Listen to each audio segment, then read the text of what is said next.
Hey, this is Good Faith Dialogue. Hope you're doing well. This is the second content or argument related video on this channel following the channel introduction, and it concerns a proof for the immateriality or non-physicality of the mind, or just our thinker, the basic capacity to contemplate and know truth. And so to begin, I have here a couple definitions, and they're not as precise as they could be. I think they could be more precise, but the goal is to begin with kind of a common usage of the words and a common understanding of how just how we use the words. So by material or matter, I mean something that is real and has mass and surface and extension, and it's generally kickable and touchable, and it excludes the presence of another chunk of matter in its space. But when I say that something's immaterial, I mean something that is still equally real, but it just doesn't have surface or physical extension or mass. It's not touchable. It's not kickable.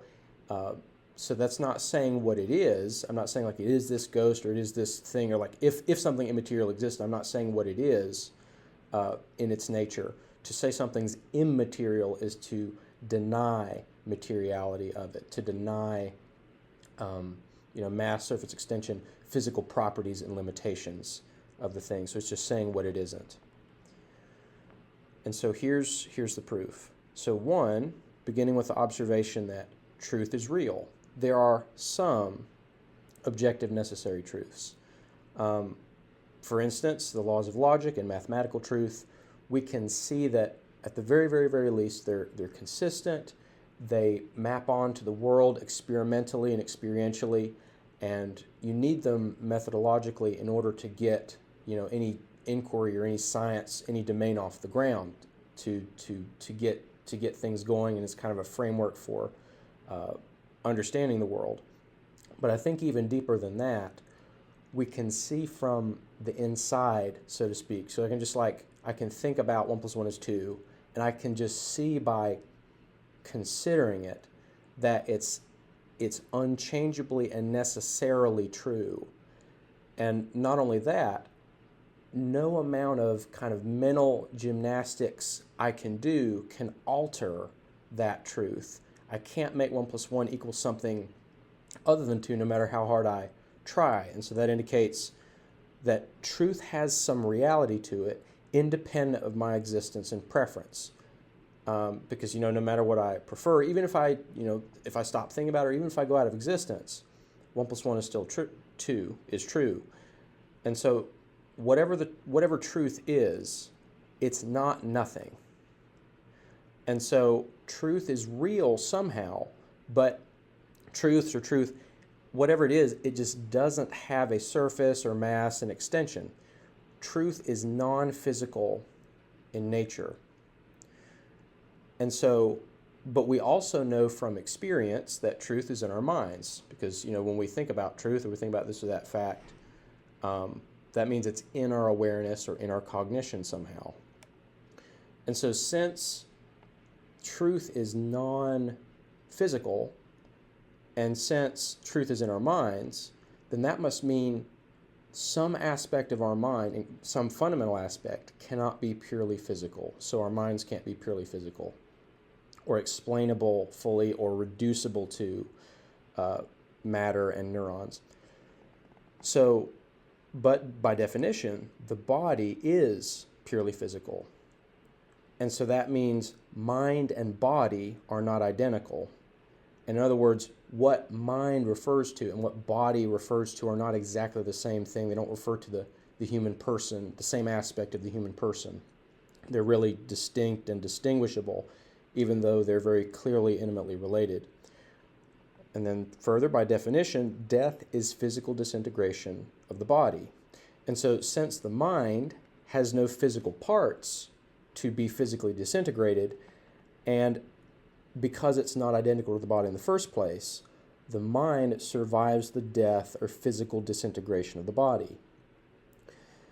And lastly, to know and consider truth with our mind is a human action. It's something we do. It's the me that's doing it, which involves the will. So the choice is like, well, I'm doing it. So what survives death, the thing, so to speak, the mind, quote unquote, that survives death, has mind and will, and so is personal in nature, as opposed to kind of a vague, amorphous life force that doesn't have any personal nature, individuality to it.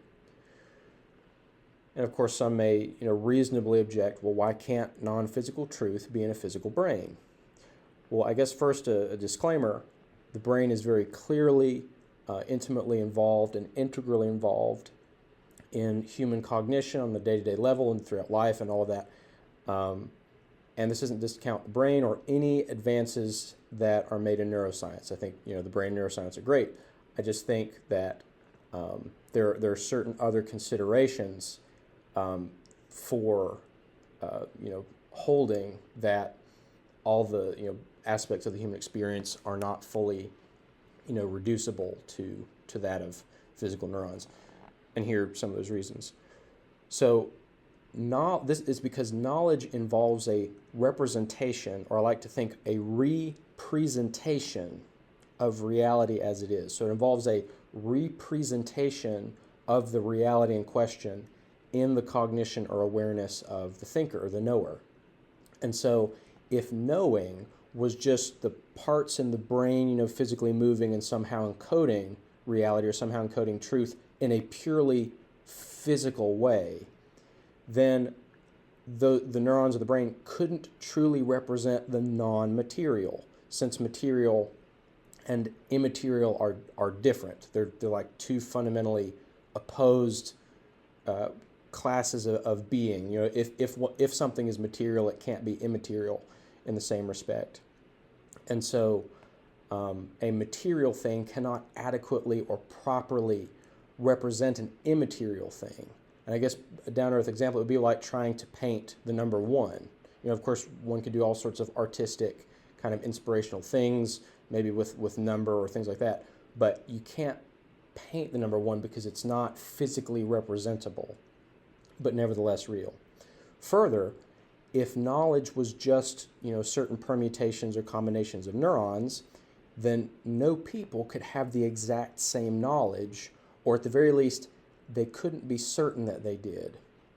Because if knowledge is just a kind of certain set or a range of sets of possible configurations of neurons, mine literally cannot be identical to yours because they're different neurons, and mine are moving around, you're moving around, and so I have no guarantee that you know the same truth that I do because I can't see your neurons, but we know clearly by daily experience and communication, interaction with each other, interaction with the world, that we actually do have the same knowledge. We do know the same facts, like of necessary truth. We know that 1 + 1 is 2, and we know that I know that you know that, and you know that I know that. We mean the exact same kind of unchangeable, exact, unambiguous thing. And so, bring me to the last part. Parts of neurons are always moving, and at least they're changeable in principle. But truth, the thing that they're supposed to be encoding or representing, are unchangeable in nature. And so if knowledge was just neurons alone, or certain configurations or range of sets or permutations of neurons, we could never have a true, adequate representation or representation of unchangeable truth in our mind. And even if we could, well, I think that involves a contradiction, but even if we could, we couldn't know that we did because we can't see our neurons, and we can't always be measuring how our certain sets of neurons, is this properly encoding something unchanging, because we don't know if they're changing or not. And that, with absolute certainty, but with reasonable certainty in in a moment they're moving. And so why does this matter? For several reasons, but I think that the two biggest ones are that it means that there's a reasonable and coherent, I would say, reason to see the possibility of free will kind of against physical determinism.